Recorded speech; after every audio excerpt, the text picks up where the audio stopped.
Isso aconteceu em dezembro do ano passado, poucos dias antes do Natal. Perto da minha casa morava a avó de Abigail, minha melhor amiga do ensino médio.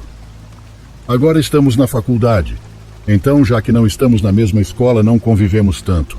Mas o fato de que sua avó fosse quase minha vizinha fez com que continuássemos em contato, pelo menos de vez em quando. Durante todo o ano passado, ela passou os fins de semana aqui, e embora não pudéssemos convidá-la para nossas festas, porque vinha cuidar da avó, minha irmã mais nova, e eu íamos vê-la com frequência. Minha irmã também se aproximou muito dela, se conectaram muito bem, tinham muitas coisas em comum, mais do que comigo, suponho. Nunca vi sua avó, ela não saía do quarto porque estava doente. Essa era a razão pela qual Abigail vinha nos fins de semana. Era quando ela cuidava da avó para que não ficasse sozinha. Em dezembro, organizamos uma festinha antes do Natal aqui em casa, porque na data exata quase nunca conseguimos estar juntos. Era um domingo, e lembro-me muito bem de que ao chegar, um dos meus primos nos disse que tinha visto nossa amiga Abigail na casa da avó, que estava com outras pessoas na porta. Pensamos que talvez também tivessem uma festa, e se havia mais gente, talvez ela pudesse vir um pouco conosco. Minha mãe estava com muita vontade de vê-la. Decidimos então, minha irmã e eu, ir à casa da avó de Abigail e convidá-la. Mas quando chegamos à casa, tudo estava apagado. Não havia sinais de que houvesse alguém, exceto pelo portão da rua que estava ligeiramente aberto. Abigail e sua avó sempre o fechavam bem. Talvez estivessem dentro, talvez na parte de trás, pensamos. Então nos demos a liberdade de entrar. Atravessamos aquele pequeno jardim da frente e chegamos até a porta. Não houve resposta. Disse a minha irmã que não havia ninguém, mas quando estava me virando para sair, ela bateu de novo e muito forte, o suficiente para que pudessem ouvir até no último canto da casa. Ela sempre foi assim, muito mais impulsiva do que eu. Voltei para esperar na porta com ela, e conseguimos ouvir movimentos bem longe dentro da casa, como se alguém estivesse se aproximando lentamente. Alguém chegou até a porta, mas não abriu, mas ouvimos perfeitamente. Perguntamos então por Abigail se ela estava em casa. Ouviu-se a respiração com dificuldade de alguém lá dentro. "Pode chamá-la? Ela está ou não está?" perguntou minha irmã com essa ousadia que me deixa tão envergonhada. Ouvimos como tiraram o cadeado. Minha irmã colocou a mão na maçaneta para entrar, mas algo me fez detê-la, disse não com a cabeça. Havia algo estranho. Disse sussurrando que talvez Abigail não estivesse e era a pobre avó doente que se aproximou da porta. Talvez estivesse abrindo para nós porque pensou que éramos familiares. Eu disse que era melhor irmos embora. Saímos apressadas, mas apenas uma rua depois nos encontramos com Félix, o irmão de Abigail. Ele estava chorando. Perguntamos se tudo estava bem e ele disse que não, que sua avó havia morrido há não muito tempo. Demos nossos pêsames. O abraçamos e perguntamos se Abigail estava em casa. E ele respondeu que não, que uma tia tinha ficado muito mal e a levaram ao hospital. Mencionou em seguida que em casa só estava o corpo da avó. Não tenho ideia do que senti. Era como se o sangue tivesse saído do meu corpo por um momento. Não pude dizer mais nada. Minha irmã também estava assustada, mas disfarçou muito melhor. Despedimos-nos de Félix e vimos Abigail apenas no dia do enterro, um dia depois. Não tivemos coragem de dizer que estivemos em sua casa, que alguém lá dentro abriu a porta para nós. Não sei o que teríamos visto se tivéssemos entrado.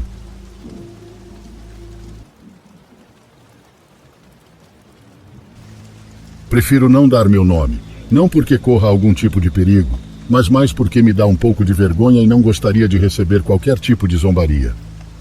Eu nasci no estado do México em uma família de classe baixa, como a maioria neste país. Desde pequeno pude perceber que meus pais acreditavam em coisas muito diferentes, mas se amavam muito. Se não fosse assim, não acredito que teriam conseguido sustentar 4 crianças e permanecer juntos até hoje.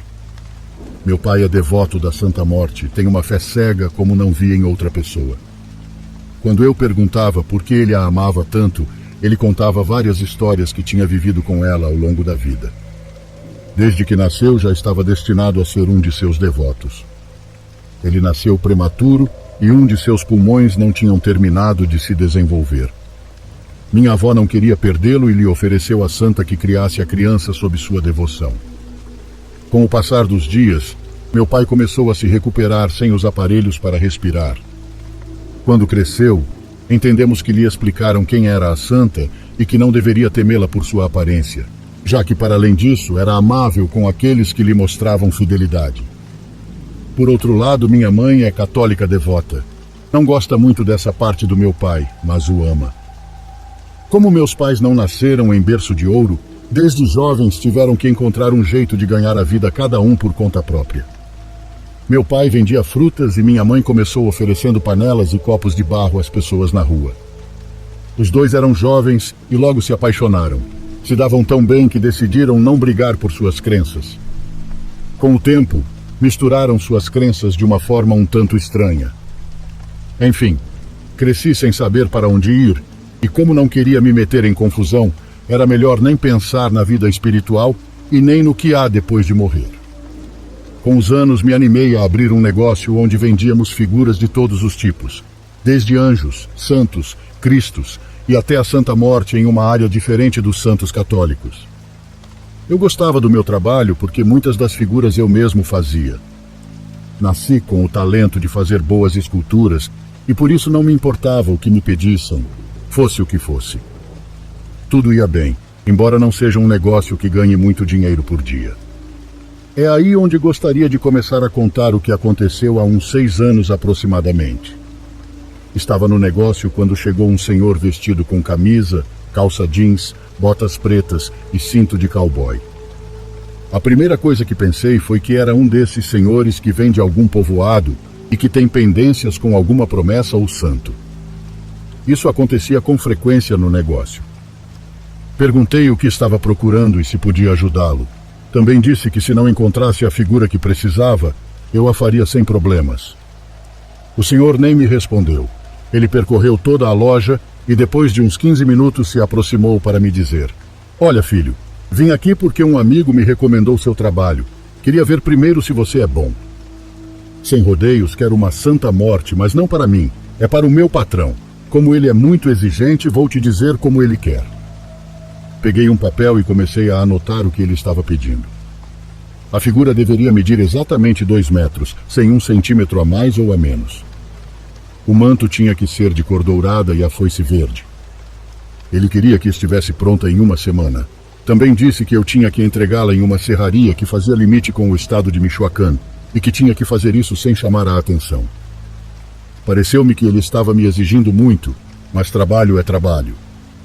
Antes de mandá-lo embora, dei-lhe um preço e aumentei alguns milhares na esperança de que ele fosse para outro lugar. Para minha surpresa, ele não só aceitou como aumentou a quantia.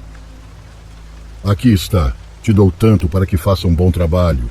E já sabe, até sexta-feira às 5 da tarde, ela deve estar na serraria. Fique de olho para que ninguém veja o que você está trazendo." Assim fechamos o negócio e o homem se foi. Na realidade, as figuras de gesso secam rápido, e inicialmente achei que 1 semana era tempo demais, mas por alguma razão não consegui. Não sei se faltava concentração ou inspiração. Talvez me sentisse pressionado para fazer um bom trabalho. Na quarta-feira, estava prestes a desistir quando meu pai veio me ver na oficina. Expliquei-lhe o que estava tentando fazer e pedi-lhe um conselho para me inspirar. Depois de me ouvir, meu pai respondeu que ela não era uma figura qualquer, que eu precisava pedir permissão para que ela se materializasse, porque a morte também impõe suas condições, e se eu não me aproximasse dela com respeito, o trabalho não sairia.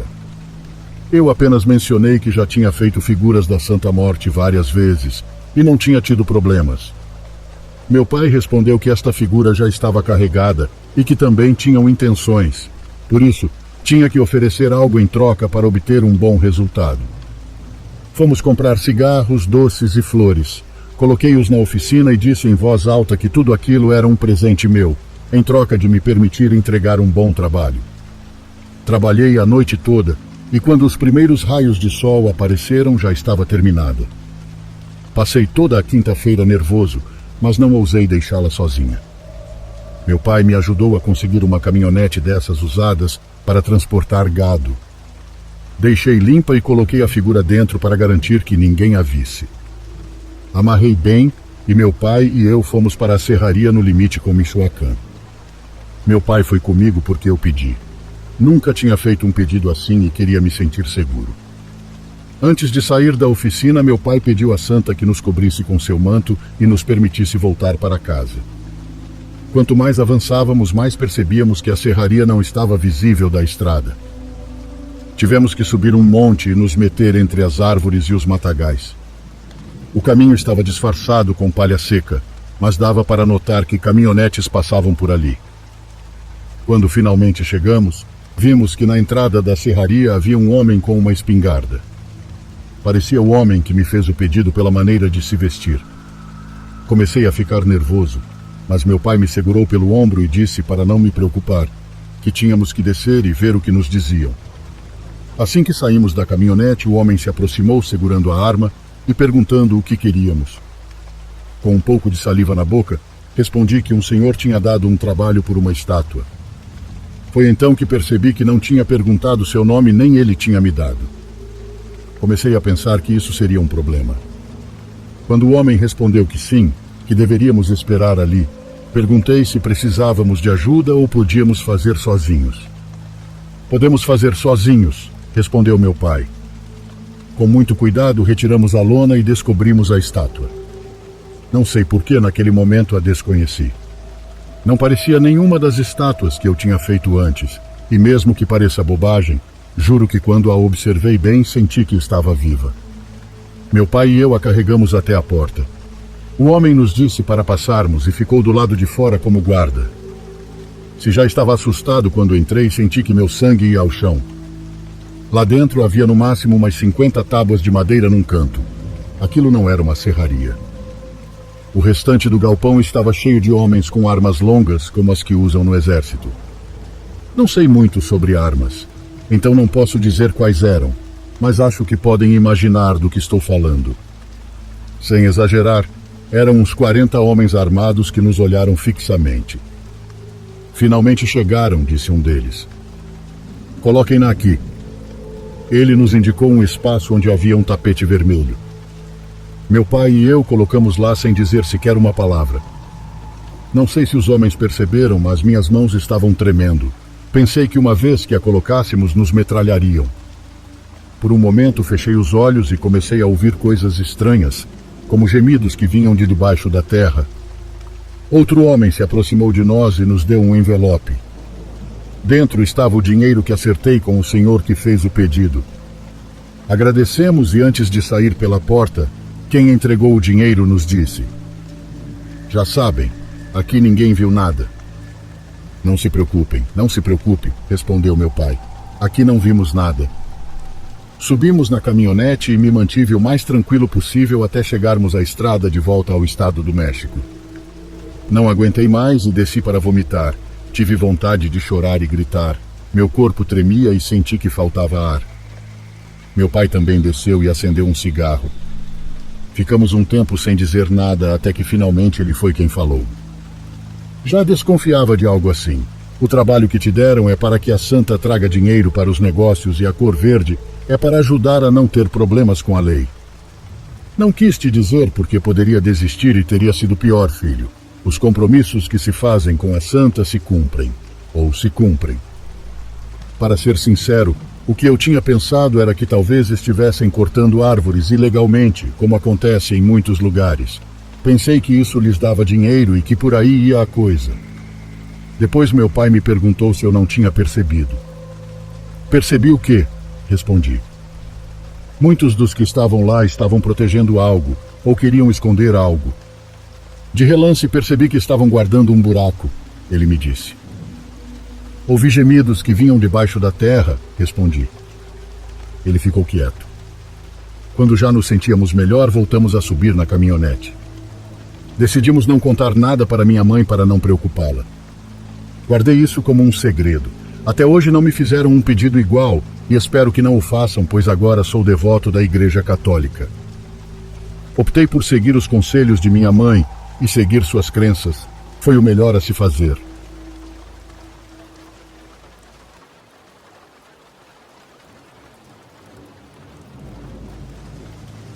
Isso aconteceu no dia 3 de novembro de 2015 no McDonald's, em que eu trabalhava. Eu me lembro porque nesses dias fico muito sensível. Lembro-me dos meus falecidos pais e fico muito triste, talvez muito aberta às suas visitas, a outros planos, a qualquer coisa que esteja lá fora e a que não podemos nos aproximar. Estávamos prestes a fechar quando alguns clientes deixaram cair toda a comida, ou melhor, eram alguns garotos da minha idade, mais ou menos, que praticamente fizeram uma guerra de comida. Eles deixaram tudo extremamente sujo no canto do restaurante onde estavam e saíram correndo, rindo muito, tirando sarro, porque não teriam que limpar. Eu me aproximei para começar a limpar tudo aquilo o mais rápido possível. Lembro-me de me ver no reflexo da janela. Não sei. Foi muito estranho o que senti ao me ver assim, adulta, com o uniforme. Percebi que aquela era uma versão de mim que meus pais não chegaram a conhecer. Pensei no que eles pensariam, se estariam orgulhosos, enfim. Por um segundo me perdi no reflexo, parada no meio daquela bagunça, e ao reagir comecei a limpar. O restaurante fechou e eu ainda estava limpando. Apagaram as luzes principais daquela área e eu gritei que não, que eu ainda estava lá, mas ao parar notei algo que tenho certeza de que vocês não vão acreditar. Eu estava com um joelho no chão olhando para os meus colegas e meu reflexo também com um joelho no chão tinha o olhar fixo para baixo. Eu juro que quando vi isso e prestei atenção, meu reflexo de repente vibrou e se ajustou, se alinhou ao que eu estava fazendo. Lembro-me de que me aproximei do meu gerente para dizer que me sentia mal, e naquele momento pensei que minha pressão tinha baixado, que estava alucinando ou algo assim. Mas quando comecei a dizer o que tinha acabado de ver, ele me interrompeu e disse que tudo estava bem, que isso acontecia. O quê? Perguntei. Como assim isso acontece? Sim, não sei o que acontece, mas os reflexos às vezes parecem assim. Não se preocupe, não é nada, não acho que você vai ver de novo. Mas vários de nós já vimos pelo menos uma vez. Essa foi a explicação que me deixou com mais dúvidas do que respostas. Me deixou muito confusa e com um terror total de me aproximar e continuar limpando. Não o fiz até que alguém mais estivesse ao meu lado. Apesar do que me disseram, não foi a última vez que isso aconteceu. Começou a se tornar normal que, de relance, eu visse meu reflexo se mover de maneira diferente de mim. O pior foi uma vez que eu me aproximei daquela área e, ao olhar no corredor, abaixei meu olhar. Não gostava de me ver diretamente. Na janela ao fundo, mesmo de relance, notei que meu reflexo não parava, continuava caminhando até mim, e quase posso jurar que ouvi seus passos, os passos do meu reflexo na janela. Não sei se foi minha mente me enganando, mas foi o último que suportei. Quando não era apenas uma visão, mas algo que eu tinha ouvido, renunciei pouco tempo depois. É muito estranho, não é algo que possamos contar e que as pessoas entendam, como um fantasma ou algo assim, que são histórias um pouco mais conhecidas. Eu sei que muitos dos funcionários daquela filial renunciaram exatamente pela mesma razão. Uma senhora também me disse que desde que começou a trabalhar lá, sua vida só andava para trás. Além do que me aconteceu, sinto que devo compartilhar algo que me contaram anos depois em uma festa, onde conheci um cara que tinha trabalhado lá alguns anos antes de mim. Quando o assunto de onde havíamos trabalhado surgiu, de verdade mencionamos ao mesmo tempo os reflexos macabros. Ele me contou que o que aconteceu com ele no final, o que o fez ir embora, foi muito mais forte. Ele já estava até acostumado, mas ele viu algo mais. Um dia que estava fechando, no reflexo ao passar por lá antes de sair, ele viu uma garota vestida como se fosse dos anos 80. Por um momento, aquela garota se moveu como se fosse ele, como se o refletisse, mas quando ele correu em direção aos seus colegas que já estavam na saída, a garota na janela ficou parada. É algo muito difícil de explicar. Eu sei que muita gente não vai ter medo quando eu contar isso, mas ver, de verdade ver que seu reflexo não é você, é uma das coisas mais horríveis que podem acontecer.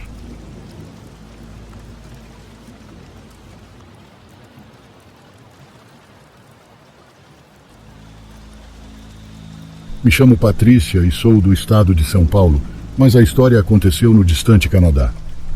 Tive a sorte de poder visitar o país em setembro do ano passado, com alguns amigos. No itinerário, Estava à visita a Montreal e Quebec, mas este último apenas por um dia. O plano era sair de Montreal bem cedo no domingo em direção a Quebec e voltar no mesmo dia porque reservamos todos os dias de hospedagem lá. No total, éramos 6 pessoas e alugamos uma van para tornar a viagem mais agradável e rápida, mas apenas 4 de nós sabiam dirigir. Sugerimos então que quem quisesse dirigir em algum trecho da estrada o fizesse, e de alguma forma nos organizaríamos para isso. Na ida, um amigo e uma amiga dirigiram, e na volta foram outro amigo e eu. Eu queria dirigir o último trecho da viagem, então tudo que me restou foi dirigir à noite. A estrada que pegamos na volta tinha apenas 2 pistas. Em algumas seções havia um espaço amplo entre as 2 pistas, coberto de grama, e acho que havia outra estrada no final disso, de modo que era difícil ver os carros indo na outra direção. No máximo, víamos algumas luzes ao longe, e isso era raro. À nossa esquerda havia grama, árvores e ocasionalmente uma luz de carro, e à direita, floresta, algumas saídas para fábricas e outras coisas, mas muito pouca iluminação. É importante destacar as condições da estrada para que se possa entender a situação como eu a vivi. Quando chegou a minha vez de dirigir, paramos em um posto de gasolina para abastecer, e lá troquei de lugar com meu amigo. Continuamos tranquilamente nosso caminho, já que era quase meia-noite e 4 dos 6 passageiros da van estavam profundamente adormecidos. Somente eu e meu amigo ao lado estávamos acordados. Não sei ao certo quanto tempo eu estava dirigindo, mas de repente, por um breve instante, notei uma mulher caminhando à beira da estrada do lado direito. Ela estava cabisbaixa, vestia um short jeans, tinha cabelos loiros e longos até a cintura e usava uma camiseta de alças ou estava nua da cintura para cima, não tenho certeza. Suas pernas eram totalmente brancas e ela estava descalça. A questão é que, com o frio que fazia, um frio terrível, era praticamente impossível que ela estivesse caminhando ali de forma normal com aquela roupa. Não soube como reagir. Não sabia se era realmente uma mulher porque não havia edifícios ao redor, não havia luzes, não tínhamos passado por nenhum bairro próximo e não havia passado absolutamente nenhum carro. Não havia nenhuma explicação para uma pessoa estar caminhando ali, nessas condições, naquela hora, com aquele clima frio, vestida daquela forma. Notei que naquele momento meu amigo estava abaixado no chão da van. Ele estava muito cansado, então não viu nada do que eu vi. Fiquei muito assustada e meu coração começou a bater muito rápido. A única coisa que consegui dizer ao meu amigo foi: "Por favor, me diga que você viu aquilo." "O quê?" ele me perguntou. "Acabamos de passar por uma mulher caminhando ao lado da estrada. Por favor, diga que você a viu." "Sério?" ele disse. Paro para ver se ela precisa de ajuda." Meu amigo não soube o que me responder. Ele perguntou como ela era e descrevi o que acabei de contar. Ele achava que deveríamos parar, pois podia ser uma mulher em uma situação complicada ou que algo havia acontecido, mas eu disse que parecia relativamente improvável, considerando o local onde estávamos. Também pensei que não podíamos arriscar todos os outros parando assim sem motivo. Embora estivéssemos no Canadá, meu lado brasileiro me dizia que poderia ser uma enrascada. No meio da discussão, os 2 amigos que dirigiram antes de mim acordaram e perguntaram o que estava acontecendo, por que estávamos dirigindo tão devagar. Contei a eles. Meu outro amigo disse que não importava o que era, que não deveríamos parar, enquanto meu amigo ao lado dizia que deveríamos ter parado, sim. Sei que parece ruim, mas em parte acho que ambos tinham certa razão. Mas quando terminamos a discussão, já era tarde demais para parar, então continuei dirigindo. Não consegui ver o rosto daquela mulher, por mais que tentasse. Não havia luzes, nem outros carros para iluminar além do nosso. No entanto, a imagem dela caminhando ao lado da estrada, ainda vejo completamente vívida na minha mente. E naquela noite fiquei tremendo por um bom tempo. Não sei porquê, mas fiquei. Acredito pelo que vi, que aquela mulher não era uma pessoa de carne e osso.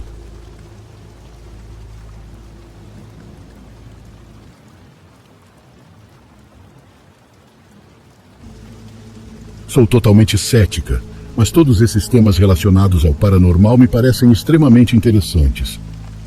Nos arredores da cidade de Querétaro, no México, há um vilarejo cujo nome vou omitir, e neste lugar está a casa da minha bisavó Conceição, a mãe da minha avó.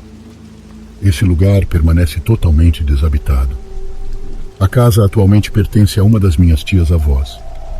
É uma casa antiga e permanece exatamente como minha bisavó a deixou antes de morrer, por volta de 2004. Atualmente, com alguns membros da minha família, tias-avós, tios, primos, minha mãe, meus irmãos e minha avó, costumamos ir a essa casa para conviver e visitar o cemitério que está nesse vilarejo, pois lá descansam vários de nossos familiares. Isso aconteceu há alguns anos durante a Semana Santa. Era uma sexta-feira antes do sábado de Aleluia, quando nos dirigíamos para a casa da minha bisavó, onde acamparíamos durante todo o fim de semana. Cabe ressaltar que a casa tem um grande terreno de milharal, onde nos acomodávamos para acampar muito confortavelmente. Nesse mesmo dia, as pessoas presentes eram meu irmão mais velho com um amigo, minha tia, meu tio, minha prima, minha tia-avó, minha mãe, minha avó, meu outro irmão, minha cachorrinha e eu. Estivemos convivendo por um bom tempo e fazendo várias atividades. Aqui tenho que destacar que logo atrás dessa casa há um rio que termina em uma represa, local onde muitas pessoas se afogaram. Lendas locais dizem que por esse rio se ouve a famosa Chorona, ou Bela da Meia-Noite, que todos conhecemos no México e também em outros países da América Latina. Mas meu ceticismo realmente não me fazia temer nada disso, mesmo quando eu caminhava por lá sozinha à noite.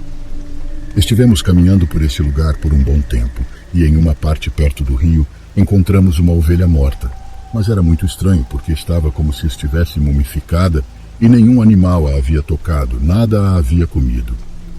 Ao entardecer, meu tio, minha tia-avó e minha avó voltaram para a cidade, deixando o resto de nós para acampar durante todo o fim de semana. À noite, o restante de nós saímos para dar uma volta pelo bairrinho, que é bastante bonito. Sempre gostamos muito de visitá-lo e caminhar por suas ruas. Nos divertimos bastante, jantamos e vivemos tudo isso com muita tranquilidade.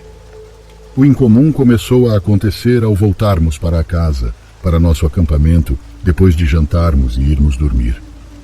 Eram cerca de 3 da manhã quando acordei.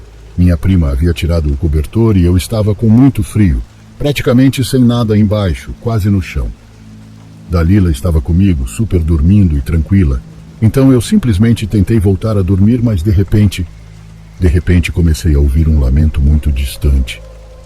Nunca pensei que ouvir algo assim me daria tanto medo, mas naquele momento meu sangue gelou. Fiquei assustada como não me lembrava de ter estado antes.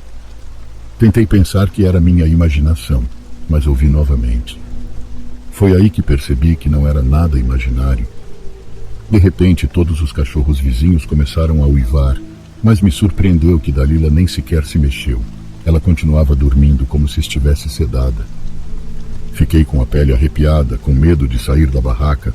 A vibração naquele momento era muito pesada e o frio muito intenso. Então fiquei lá, tentando ignorar, tentando voltar a dormir. Logo, outros sons começaram a aparecer.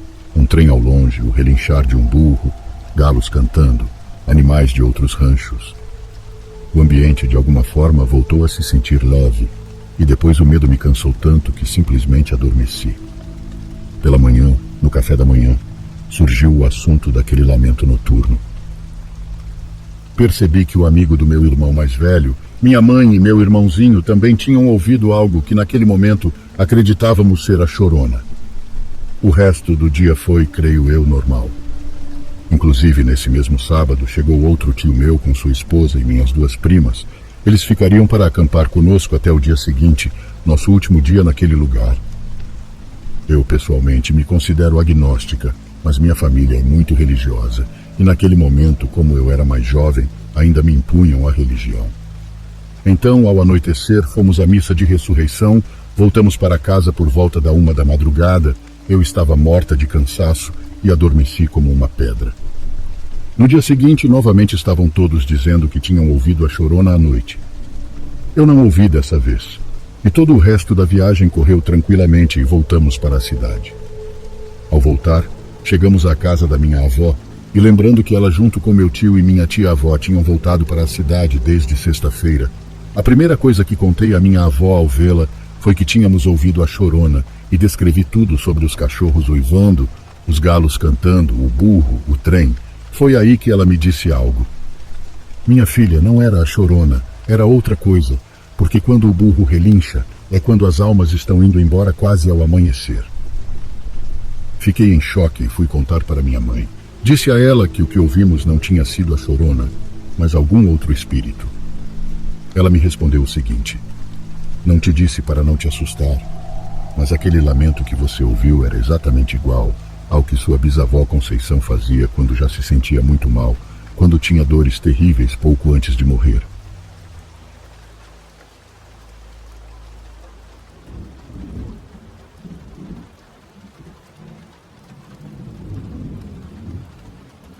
Olá, criatura assustada. Aqui quem vos fala é a voz da sua consciência. Vamos fazer um trato. Você terá vídeos novos de terror e suspense todos os dias. Mas em troca, você terá de fazer 3 coisas. Primeiro, deixar o seu like. Segundo, se inscrever em nosso canal. E terceiro, comentar sobre o que achou dos relatos. Veja bem, se você não fizer essas 3 coisas, pode ter absoluta certeza que eu irei puxar o seu pé à noite.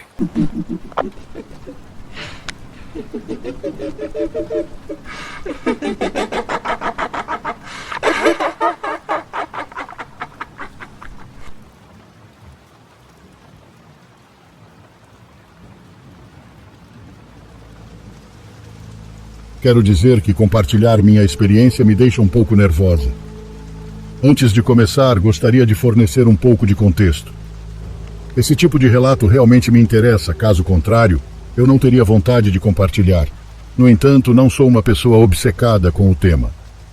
Não procuro conteúdo desse tipo compulsivamente, nem consumo filmes de terror regularmente. Mesmo assim, de vez em quando gosto de participar desses assuntos, porque gosto de sentir aquela pequena onda de adrenalina que, às vezes, surge ao conhecer uma boa história desse tipo. Quero também esclarecer que sempre me considerei uma pessoa de fé, alegre e que tenta, em qualquer situação, manter uma atitude positiva, além de ajudar as pessoas, se estiver ao meu alcance. Ironicamente, isso foi o que desencadeou a experiência que compartilho hoje com vocês, a qual, ao longo dos anos, não consegui encontrar uma explicação lógica. No mínimo, eu a classificaria como estranha. Acreditem, este relato não é para evangelizar, pregar ou falar de divindades. No entanto, se vocês que me escutam professam alguma fé, crença religiosa, peço que ouçam minha história com a mente aberta. Esta é simplesmente a minha vivência, como me senti naquele momento, ao participar de uma experiência que ultrapassou meus limites racionais. Isso aconteceu há 8 anos, em 2016. Eu tinha acabado de entrar na faculdade no curso de biomedicina. Levava um ritmo normal, como qualquer estudante, devido à carga de tarefas e horários. Às vezes dormia à tarde e depois acordava à noite para fazer trabalhos ou estudar. Naquela época, meu consumo de terror não era alto. Posso até dizer que eu ia à igreja regularmente, pois participava de um grupo de jovens que adorava frequentar, onde tinha formado um grupo de amigos com quem gostava de estar. Minha vida era, portanto, bastante normal, até que uma noite isso mudou. Lembro-me perfeitamente de que estava prestes a dormir. Tudo transcorria normalmente. Deitei-me, fechei os olhos e não tive dificuldade em adormecer. De repente, comecei a sentir uma sensação peculiar, como se não estivesse mais tocando o colchão, algo muito estranho e difícil de descrever, porque todo o meu corpo parecia estar se separando da cama. Sei como isso soa e por isso quero dizer que quase nunca compartilhei essa experiência, pois às vezes que o fiz, as pessoas me olhavam como se estivessem me julgando. No entanto, espero que vocês possam acreditar em mim. Voltando ao meu relato, enquanto estava imersa nessa sensação, em algum momento pensei: estou sonhando, ou essa sensação é parecida com aquela quando parece que vamos cair e acordamos assustados. Outra hipótese que me deram é que, às vezes, estamos tão cansados que nosso corpo se relaxa antes do cérebro, que então envia um impulso para reagirmos, provocando esse tipo de paralisia. Mas posso assegurar que não era nada disso, nem parecido com uma sensação que já tivesse tido antes. Sim, eu já tinha sonhado que estava voando, mas nesses sonhos eu podia controlar meu voo. Desta vez eu estava respirando normalmente, meditando se estava sonhando ou não, quase plenamente consciente. Até que em um ponto, abri os olhos e tive uma forte impressão, pois vi minha cama de cima para baixo, e mais impressionante ainda, me vi dormindo ou pelo menos em um estado de letargia.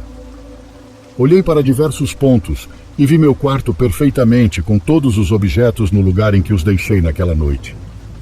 Pensei, estou sonhando? O que está acontecendo? Tentei me mover e controlar aquele sonho de alguma forma, mas não consegui por mais que tentasse. Comecei a me desesperar. Naquele momento comecei a girar sobre meu próprio eixo, como se algo estivesse me controlando. Isso me estressou completamente porque a sensação era tão real, tão vívida, que eu sabia que não estava sonhando. Mesmo assim, tentei acordar, mas não consegui. Fechei os olhos, os apertei com força, mas ao abri-los, eu ainda estava lá, suspensa no meio do quarto. Fiz um esforço para me acalmar e comecei a respirar cada vez mais devagar e profundamente, até que finalmente senti que estava, pouco a pouco, descendo até entrar de novo no meu corpo, percebendo a sensação de tocar meu colchão novamente. Naquele momento reagi, e já no meu corpo me levantei com uma forte inalação. O que acabou de acontecer? Pensei. Agora completamente acordada no meu quarto, tudo parecia normal, porque apesar da escuridão e das luzes apagadas, a luz da lua entrava pela minha janela. Minha mente colapsou a tal ponto que mesmo com a minha idade, estando no primeiro ano da faculdade, não me importei em ir ao quarto dos meus pais e acordá-los, porque eu estava realmente assustada e confusa. Ao chegar, expliquei o que havia acontecido, e minha mãe tentou me acalmar, dizendo que eu estava sonhando, que às vezes isso acontece, que nossa mente continua trabalhando arduamente mesmo quando estamos dormindo. Naquele momento, as explicações da minha mãe fizeram sentido, então me acalmei. Mesmo assim, quando tive a oportunidade, pesquisei muito sobre o assunto e encontrei muitas experiências sobre paralisia do sono, mas eram completamente diferentes da minha, já que a paralisia se caracteriza apenas por não poder se mover enquanto está deitado na cama. Diferente de mim, que parecia estar flutuando.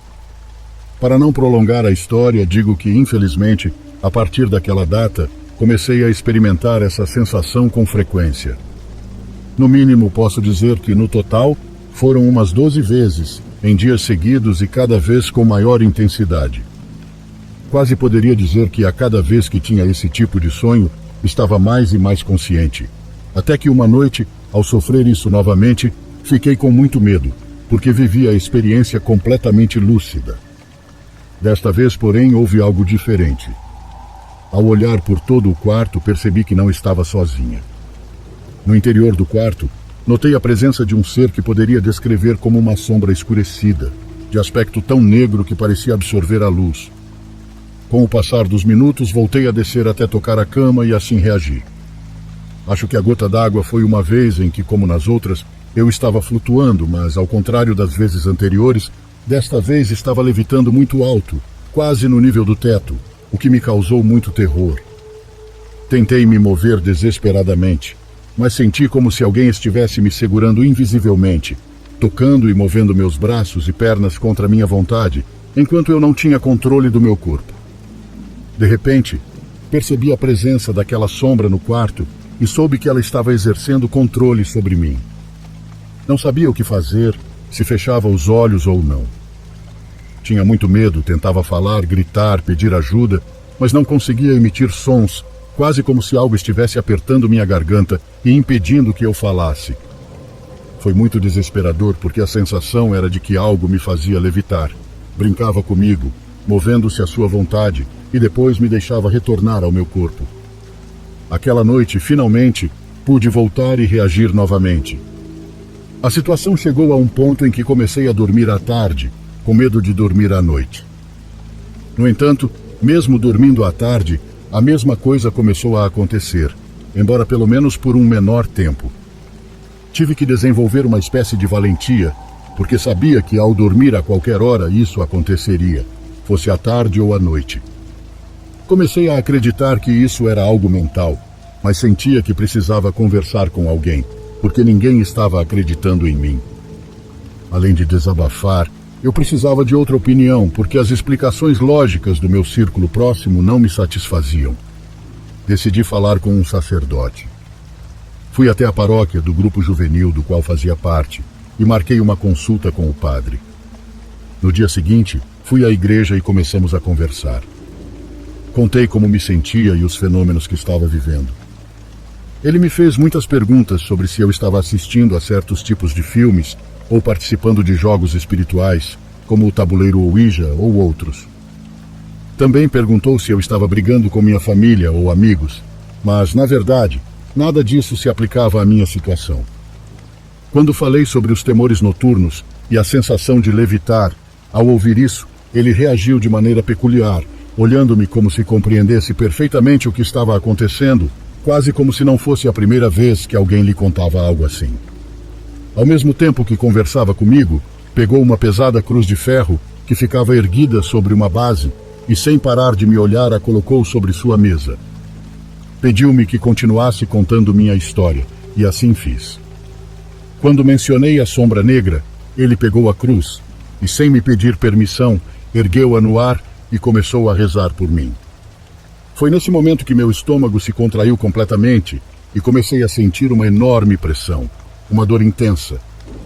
Comecei a chorar, porque essa sensação era muito parecida com a que sentia em casa, como se algo me apertasse, impedindo-me de falar.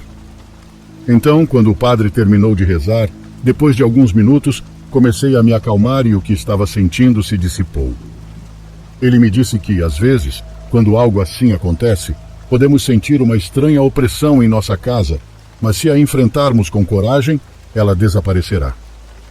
Também recomendou que eu tivesse um pouco de água benta ao meu lado quando fosse dormir e que não me deixasse dominar pelo medo.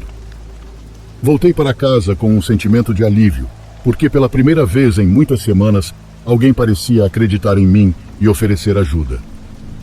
Adquiri um pouco de água benta e segui as recomendações do padre. Um verdadeiro homem de Deus. Nos dias seguintes, a frequência das experiências diminuiu significativamente e, depois de um tempo, elas cessaram completamente. Desde então, não tive mais essa sensação de levitação nem vi a sombra negra. Embora ainda não tenha uma explicação lógica para o que aconteceu, fiquei grata por ter encontrado alguma paz e tranquilidade novamente. Mais grata ainda ao Padre João por ter acreditado em mim.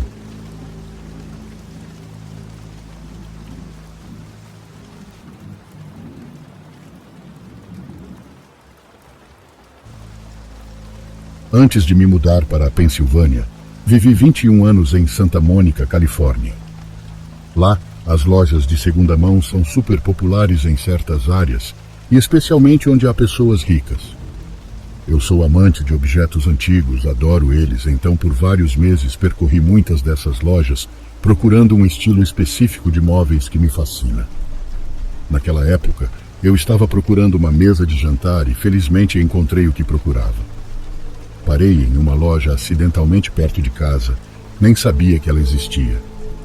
Entrei e logo à minha esquerda estava o que eu tanto buscava. Foi quase como se aqueles móveis me chamassem. Não hesitei nem por um momento. Fui até a atendente e disse que levaria aqueles móveis, sem se importar com o preço. Ela disse que tudo bem, que eu deveria pagar e teria 3 dias para retirá-los. Sem pensar, paguei e imediatamente chamei uma transportadora. E no dia seguinte os recolhi. Eram móveis lindos, com uma cor incomum, entre verde e marrom, de madeira pura, pesada e trabalhada. Na vitrine de uma das gavetas encontrei um envelope, com cartas e uma foto muito antiga, parecendo ser dos anos 20. As cartas estavam escritas com uma caligrafia muito estilizada, quase desenhada, muito elegante. Devido à antiguidade do papel e da tinta, já era impossível lê-las, não eram mais legíveis e se reduziam a fragmentos de frases. Mas ao contrário das cartas, a foto estava intacta, em um preto e branco muito contrastado. Nela aparecia um militar e uma mulher muito bonita, com um vestido florido lindo. Para ser sincera, ela parecia uma boneca. Quando tive essa foto e essas cartas nas mãos, senti que não deveria me desfazer delas. Senti isso no coração. Especialmente porque no final dos fragmentos da carta, a única coisa que era legível era: Eu te amo. Por isso as conservei, suponho. Passaram-se alguns dias e notei que essa vitrine estava sempre aberta quando eu chegava do trabalho. Isso era estranho porque só abria se puxássemos com força uma de suas portas, pois tinha uma trava. Mesmo assim, sempre a encontrava aberta, mas apenas na porta esquerda. Claro que pensei que algo estava errado com a trava, mas a revisava e tudo parecia bem. Tentei não dar muita importância, mas isso estava acontecendo quase diariamente. Uma tarde, não sei do porquê, passei em uma loja e comprei uma moldura pequena para colocar aquela foto antiga tão linda, aquela foto pela qual eu havia me afeiçoado. Ao chegar em casa, novamente, aquela porta estava aberta, mas eu já estava acostumada. Concentrei-me na moldura e coloquei na mesa de buffet que combinava com a vitrine. Essa foto agora estava à vista de todos, então qualquer um que visitasse a casa veria primeiro essa pequena e linda foto antiga, essa foto com a qual eu me sentia tão próxima, apesar de não conhecer as pessoas nela. Algo muito curioso que começou a acontecer a partir de então foi que toda vez que eu limpava o chão perto de uma das cadeiras da mesa, em frente à foto, eu me preocupava em virar com cuidado, como se fosse esbarrar em alguém, evitando esses espaços como se estivesse evitando uma pessoa. Era como sentir que alguém estava ali e eu não queria incomodá-lo. Não sei explicar isso de uma forma melhor, mas acho que vocês entenderam. Um domingo, eu estava totalmente relaxada no meu computador quando recebi uma videochamada de um velho amigo que não via há muito tempo. Atendi e ele respondeu muito contente, dizendo que estava muito feliz em me ver, mas que parecia que eu estava ocupada, então ligaria de novo depois. Eu disse que não estava ocupada, que estava apenas lendo no computador, e ele me disse algo que me deixou aterrorizada e confusa, muito aterrorizada. Não digo por isso, digo porque você tem visita em casa. Visita? Perguntei. Sim, quem são os senhores que estavam sentados na mesa atrás de você antes de você mover a câmera? Fiquei imóvel por alguns segundos até reagir. Perguntei quais senhores, e justo quando terminei essa palavra, me dei conta do que se tratava. Não tive coragem de olhar para trás. Aqueles dois velhinhos que estão atrás de você, sentados na mesa, são seus avós. Ele disse. Acho que ele percebeu que fiquei pálida e perguntou o que estava acontecendo. Disse que não havia ninguém na minha casa, que eu estava completamente sozinha, que não havia ninguém ali. Não se assuste, por favor. Não era minha intenção assustar você. Com certeza me enganei, ele disse. Levantei-me sem dizer nada e peguei a fotografia. São eles? Perguntei. Sim, ele respondeu. Naquele momento, parecia que ele entendia que aquelas pessoas que acabara de ver não estavam vivas. Meu amigo continuou falando e então disse algo muito estranho. Eles não são maus, não vão fazer nada a você, pelo contrário, vão te proteger. Fiquei completamente muda, não consegui articular mais palavras, senti muito medo e um frio intenso percorreu meu corpo. Perguntei se ele realmente os tinha visto, e ele disse que sim, que ainda podia vê-los, que ainda estavam ali. Sim, eles estão aí, mas não tenha medo, não são maus. Perguntei como ele sabia e houve um longo silêncio. Posso ver, é perceptível. Disse que conversaríamos depois e desliguei. Ele continuou me ligando, mas não atendi mais. Naquele momento, o que me preocupava era como tirá-los da minha casa. Nessa época, minha filha me visitava a cada 2 ou 3 meses, alguns fins de semana, quando vinha de Las Vegas, ficava para dormir e voltava aos domingos. Por 3 semanas não dormi tranquila, pensando no que meu amigo tinha dito, até que minha filha chegou numa sexta-feira à tarde, enquanto eu ainda estava no trabalho. Obviamente ela não sabia nada do que estava acontecendo, pois não tinha relevância até aquele momento, além de que ela ainda não tinha me visitado. Quando cheguei do trabalho, minha filha já estava em casa. A encontrei lendo em seu tablet e ao vê-la senti muita alegria, mas também senti algo muito ruim, algo terrível ao ver que ela estava assustada. Perguntei o que tinha acontecido, se estava tudo bem. Mamãe, não sei se foi minha imaginação, mas estava aqui lendo em frente à sua vitrine, e atrás de mim refletiu-se uma senhora com um vestido florido. Levantei-me para ver, mas não havia nada. Fiquei com medo e preferi vir me sentar no sofá para te esperar. Não soube o que responder, apenas me veio à mente a fotografia. Sentei e contei tudo a ela, com os mesmos detalhes que agora estou contando a vocês. Minha filha começou a me repreender, lembrando-me que eu não deveria comprar tantas coisas antigas. Disse que guardavam energias de seus antigos donos, às vezes tantas que podiam se manifestar, como se viessem com os objetos. Disse que agora eles estavam ali na casa comigo, e pediu que eu prometesse que me livraria daqueles móveis e de qualquer coisa que tivesse chegado com eles naquele dia. Para ser completamente honesta, apesar de ter medo e de não dormir por semanas, senti-me muito mal ao me desfazer daqueles objetos que foram deles, mas que agora eram meus. Minha filha rasgou aquelas cartas na minha frente e depois jogou fora, tirou a foto da moldura e disse que, se eu não a queimasse, ela o faria. Com muita dor no coração, fiz isso, queimei a foto. Minha filha disse que eu estava fazendo a coisa certa, que não podia ter aquelas coisas porque eles estariam ali, que iriam aonde estivessem seus pertences, que se eu me mudasse e os levasse, eles iriam também comigo. Além disso, me disse algo que doeu. Disse que ela não viria mais em minha casa se aqueles móveis estivessem ali. Soube que tinha que fazê-lo, mas não sabia como tirá-los de lá com a minha consciência tranquila. Então lembrei-me de um amigo cristão que fazia vendas de garagem, rifas e vendia comida sempre para arrecadar fundos para a igreja. Liguei para ele e ofereci os móveis, dei-os de presente. Quando os levaram, senti uma espécie de tristeza muito difícil de descrever. Foi como se levassem alguém que eu amava, algo meu, algo próximo. Hoje em dia, ao lembrar daquela fotografia, daquele casal nela, sinto muita nostalgia, como se realmente tivesse perdido aquelas pessoas. Nunca soube quem eram, mas os lembro com carinho e continuo pedindo a Deus para que encontrem a paz e o descanso que precisam, que não sigam indo aonde levarem aqueles móveis.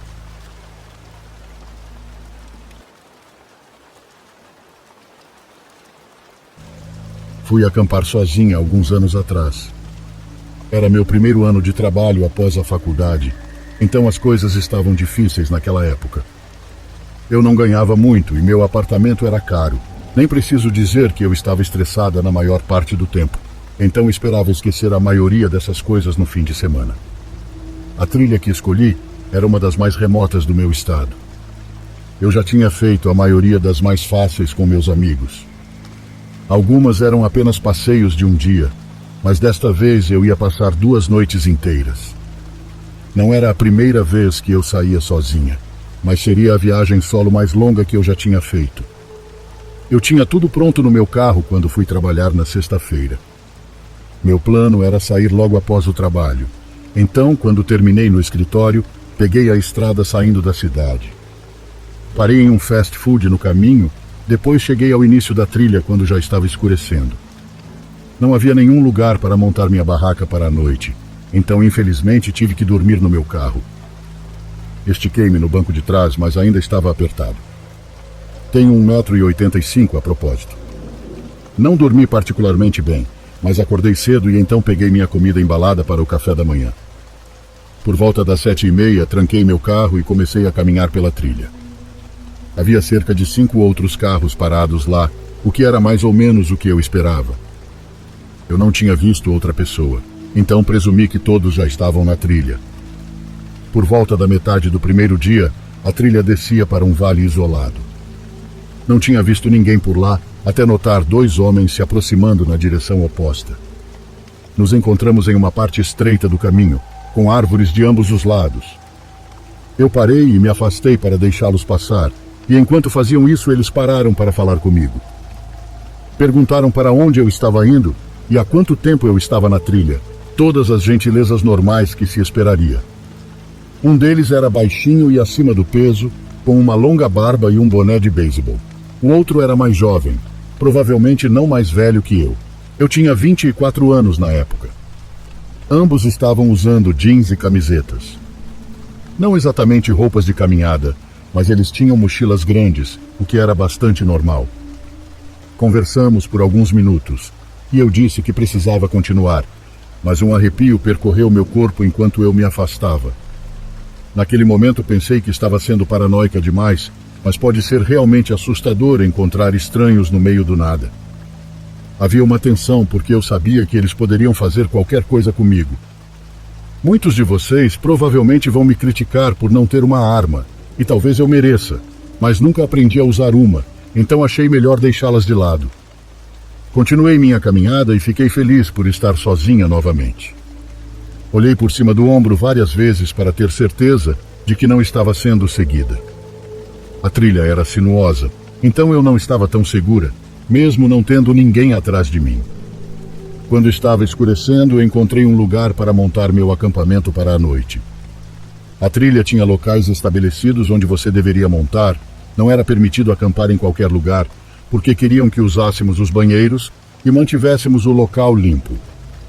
A questão é que meu local era o único por 1 quilômetro em qualquer direção, então não deveria haver motivo para alguém estar por perto à noite. Quando montei minha barraca, o sol já estava quase completamente posto. Quando me sentei para relaxar, percebi como estava quieto. O brilho da luz apontava para o chão ao lado da fogueira de aço, que tinha um tronco meio queimado e alguns pedaços de papel que deviam ter sido deixados pelas últimas pessoas. Estava frio, então decidi fazer uma pequena fogueira e comer algo. Eu tinha trazido algumas dessas refeições de acampamento que você só adiciona água, mas não me dei ao trabalho de fazer uma. Apenas comi uma barra de cereal e um pouco de chocolate. Depois de cerca de 1 hora, apaguei o fogo e entrei na minha barraca. Conforme a noite avançava, os sons da floresta pareciam ficar mais altos. Virei-me na barraca, enrolei-me no saco de dormir e tentei dormir. 1 ou 2 horas devem ter se passado, e quando eu finalmente estava começando a relaxar, um som fraco chegou aos meus ouvidos. Era um sussurro suave. Mal dava para ouvir por conta do vento que soprava em meio às árvores. Meu coração começou a acelerar enquanto eu me esforçava para ouvir. Havia definitivamente mais de uma voz. Fiquei imóvel, prendendo a respiração, tentando entender o que estavam dizendo. Olhando por uma das janelas de malha da minha barraca, pude ver o brilho fraco de um cigarro a cerca de 10 metros de distância. Estava escuro demais para ver muitos detalhes, mas havia definitivamente alguém lá. Olhei para o meu telefone para ver a hora e já passava da 1 da manhã, muito tarde para alguém estar caminhando por ali, e como eu disse antes, não havia outros acampamentos por perto. Por qualquer motivo eu sabia que algo estava errado, então decidi que precisava me esconder em algum lugar. Minha barraca tinha portas em ambos os lados, então eu silenciosamente abri o zíper da porta do lado mais distante e escapei. Eu estava vestida porque estava meio frio, mas não estava usando sapatos. Tão silenciosamente quanto pude, fiz meu caminho até a linha das árvores. Havia luz suficiente da lua para chegar lá sem tropeçar em nada. Eu estava com meu telefone, mas claro, sem sinal. Deitei-me entre o mato e observei a pequena brasa daquele cigarro à distância. Eles permaneceram no lugar por mais 10 minutos, ou algo assim, e comecei a pensar que tinha exagerado, mas então vi os 2 vultos se aproximando do meu acampamento. Eles ainda estavam sussurrando um para o outro, mas era impossível dizer o que estavam dizendo. Eu via o brilho do cigarro balançando conforme se aproximavam da minha barraca. Um deles chamou. Ei, tem alguém aí? Mas eu não respondi. Eles esperaram alguns segundos e então um deles disse um pouco mais alto. Ela deve estar dormindo. Quase surtei quando vi um deles começar a abrir o zíper do outro lado da minha barraca. Um deles iluminou o interior com uma lanterna. Depois de um momento, eles se afastaram, olhando ao redor e conversando baixinho. Não consegui entender tudo o que estavam dizendo, mas um deles definitivamente disse: "Onde ela está?" O outro respondeu: "Não sei." Eventualmente, eles se afastaram da minha barraca, ainda ocasionalmente olhando para trás, como se estivessem intrigados com meu desaparecimento. Depois do que pareceu uma eternidade, um deles apagou o cigarro e desapareceu na escuridão da floresta. Fiquei escondida, sem ousar me mover. Estava frio, mas não perto de congelar.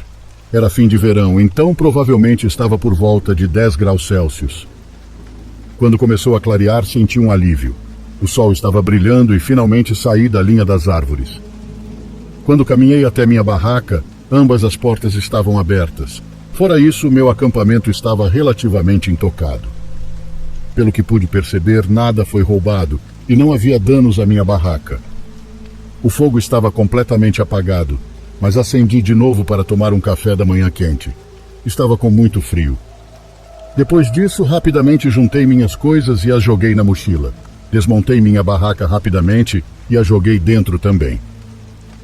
Esperava ver aqueles 2 homens esperando por mim em algum lugar, mas felizmente eles não apareceram. Com minha mochila pronta e sem sinal deles, voltei rapidamente para a trilha. Achava ser aqueles 2 homens que encontrei no caminho de ida, mas não os vi de perto o suficiente para ter certeza. Era apenas a silhueta deles contra o luar que parecia familiar. Fora isso, não tenho como saber. Passei por vários outros caminhantes no caminho de volta e sempre que via alguém ficava preocupada que fossem aqueles caras.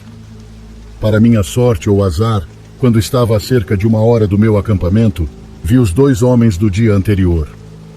Eles estavam em outro acampamento à beira da trilha. Eles tinham uma fogueira acesa e um deles estava fumando um cigarro.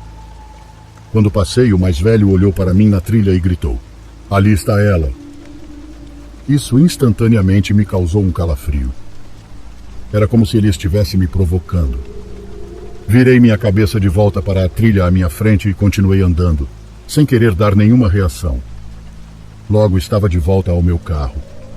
Assim que entrei, tranquei as portas, finalmente permitindo-me respirar aliviada. Liguei o motor e fui embora. Sabia que ficaria hesitante em acampar sozinha novamente depois disso. A experiência realmente me abalou. É difícil adivinhar o que eles pretendiam fazer comigo, mas não podia ser algo bom. Olá, criatura assombrada. Ajude nosso canal a crescer. Por favor, comente. Diga se você já passou por alguma situação semelhante na sua vida. Algo semelhante a algum dos nossos relatos aqui de hoje. Teremos o prazer em lê-lo aqui. E por favor, não esqueça de compartilhar esse vídeo com seus amigos e familiares assombrados e assustados. E também peço que deixe o seu like e se inscreva em nosso canal. Isso é muito importante. Se você não fizer isso, já sabe, vou lançar uma maldição na sua vida.